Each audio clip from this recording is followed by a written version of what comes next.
right, everybody. Let's talk really quickly about the board foot calculator. We're going to go with just the basics. You can see it's down here in the Maker Tools. I've also saved it as a favorite, so it'll always be at the top right there to make life easier, and I don't have to scroll if, some of my favorites are these down here. But to the board foot calculator, we start with thickness, which we calculate in quarters. So we're sticking with imperial right now. I can do a metric one later, but for now, we'll go to 8/4 by selecting quick thickness here to make it easy. You don't have to use the number pad. You can just go, boom, 8/4. It jumps right to width. So for width, if you have, say, 5 3/8, we can tap the 5 and just tap this 1/8 button here 1, 2, 3 times. And you'll see a 3/8. You'll see a width of 5 3/8. You tap the big orange next button. If we're in dark mode, if it's light mode, everything looks a little different.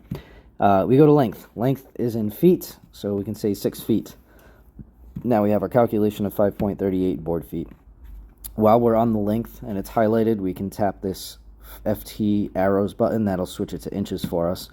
If you just feel like doing it in inches or feet, you can kind of choose.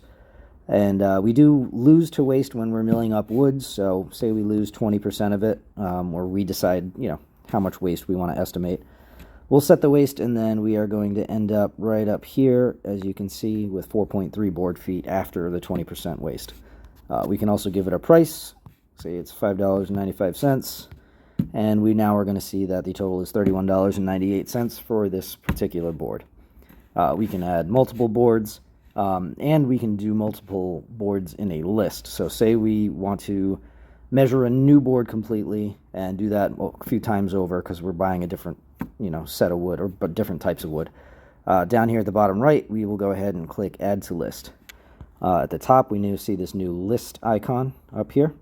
So we can just keep adding things to this list, and if we tap the list, we're going to see all the boards that we've added. And then we can save these to our history. Give it a name, don't give it a name, do whatever you want.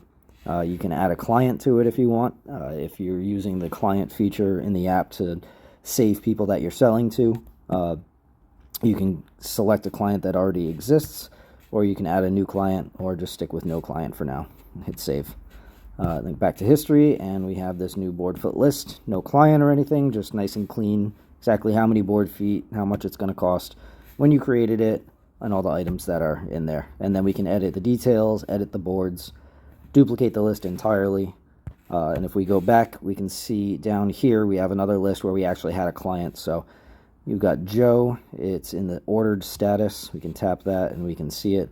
If we want to edit the details, we can switch it to paid, delivered, or picked up. And then we can change the client if we want to. So we'll go ahead and save that.